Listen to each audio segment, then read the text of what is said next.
Welcome back to the program, both of you. Thank you.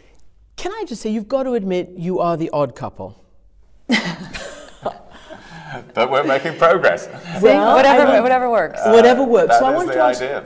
I want to ask you, what do you hope that Angelina will bring to this table? Well, Angelina brings what governments cannot bring. I think that this is why we work together and why it works on this subject, that you need a government, a major government of the world to be involved in this, with our diplomatic network, with our development budget, with our convening power to bring together something like this summit, to move motions at the UN Security Council and so on.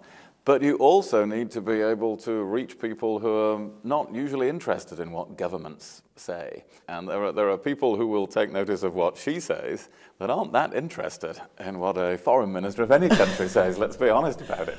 Well, this is obviously something that you have taken very close to your heart. Your first film that you directed was about this issue, the violation of women in war in Bosnia. I guess I want to ask you, what specifically brought you to the table on this issue? What one thing captured your imagination, your attention? Well, I had been working for so many years in the field, and there's so many injustices in the world. There's so many issues, and there isn't one that is more important than the other, or more, But you are moved by someone you meet, and for me, it was time and again meeting young girls, boys, and women and men who publicly could talk about all of their pains, but privately would become very emotional and tell me about the rape and what had happened to them, or the child they couldn't tell that the child was a child of rape, or they just simply couldn't function anymore, and they carried this deep shame and this deep pain, and it was just too many. It was just one too many. Where you looked around and think, how is it that I meet a girl that's been gang raped by 15 men with pipes and pieces of wood, and she's had fistula, and she's had to be sewn back together, and she's a child, and nobody's going to be held accountable. And it was just again and again and again meeting these people and these victims, and the more I would learn about what had been done on their behalf and who had been convicted, and it was just pitiful. It was nothing. So let me ask you then, Foreign Secretary, 12 years ago, we covered the landmark case at the War Crimes Tribunal in The Hague, where they deemed rape and mass rape in war, because of the Bosnia War, as a crime against humanity.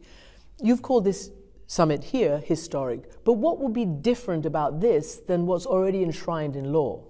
Well, several things, I hope. One is that we will have agreed this week the international protocol on how to investigate and how to document these crimes. Very often, the reason that prosecutions don't succeed, even on an international basis, is the lack of evidence or the variable quality of evidence.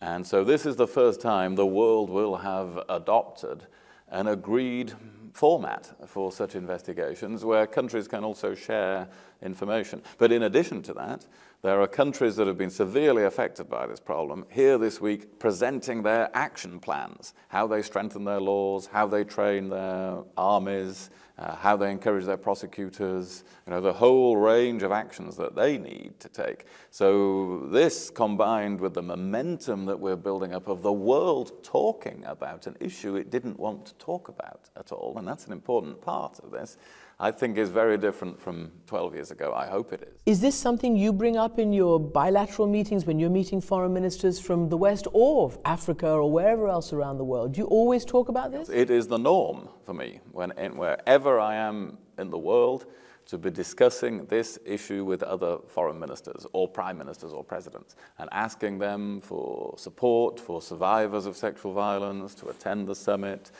to sign our declaration, to change their domestic laws. Do they get uncomfortable? I mean, for instance, in the DRC, which is known as the rape capital of the world, they don't even consider rape in war as a crime. It's just something that happens. Well, I think at first what I found 2 years ago, as you say, is some shock from other ministers that this is one of the top subjects the British Foreign Secretary is raising when he visits a country. There's some surprise to begin with. Of course, they're used to it now, and a country like the DRC is now sending ministers to this summit. They are producing plans. They are taking the subject seriously. The President has discussed it with us. Now, this in itself brings about change over an agonizingly long period, of course, But this in itself, us going around talking about it, brings about change. But we want to see real practical action in many individual countries as well. Angelina, when it comes to justice, what do you think has to happen to have justice and accountability? Well, a large part of it in the center of what we're doing is in order to end impunity, we have to not just bring awareness of the law, but also make sure that we have the ability to collect the evidence and we help people to understand how to, for example, in Congo, working with doctors and local lawyers to work together to be able to collect, preserve, and be ready to present the evidence to start having prosecutions, to start having people end up in jail. And that's what's going to finally make the difference, because like in Nigeria, like in India, around the world, it's very obvious that these men believe they will get away with this because they have, and they will continue to unless we really are able to enforce the law. A British-based NGO called Freedom from Torture recently brought out a report.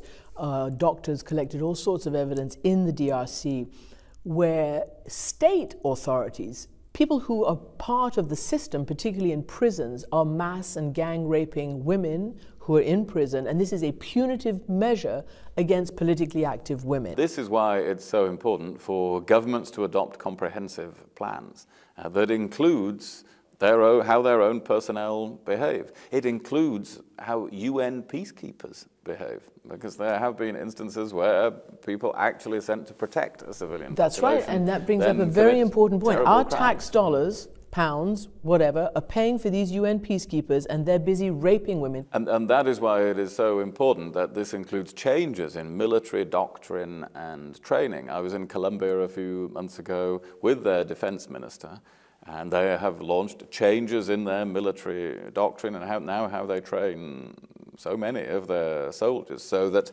avoiding and preventing sexual violence in conflict is part of their training. We're training the new army in Mali after all the difficulties there with an EU training mission. We've sent experts in sexual violence, so we're training a new army there in Africa in these things. And I do believe that if we change attitudes on sexual violence in conflict, that will change attitudes in every other setting as well.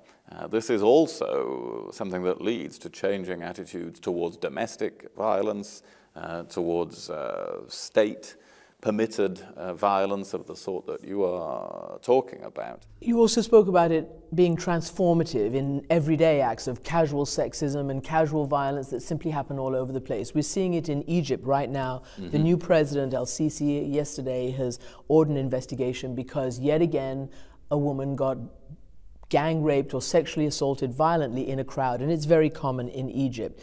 But what struck me was the casual acceptance of this by the kids. They had interviewed a bunch of boys who said, oh yeah, they're asking for it, or oh, if she was just covered in her veil, we wouldn't touch her. How do you change society's attitudes? Well, I think there is also, as we speak about empowering women, we need to empower men and boys. There are many great husbands and leaders who love and support women, and as a part of the education of young boys, they need to feel that they have a duty to protect their sisters and their wives and their mothers, and they see it as a strength, and they see assaulting women as a weakness and something that they would be ashamed to do. We put the shame on them, not on the victims of rape, on these people that attack women. So I think if we can help to inspire and encourage and raise the generation to understand and empower them, it will make a difference. Even in your own country, the United States of America, there's a major effort underway by many female senators to try to get justice for American women in all branches of the military who've undergone tens of thousands of sexual assaults, rape, and everything else.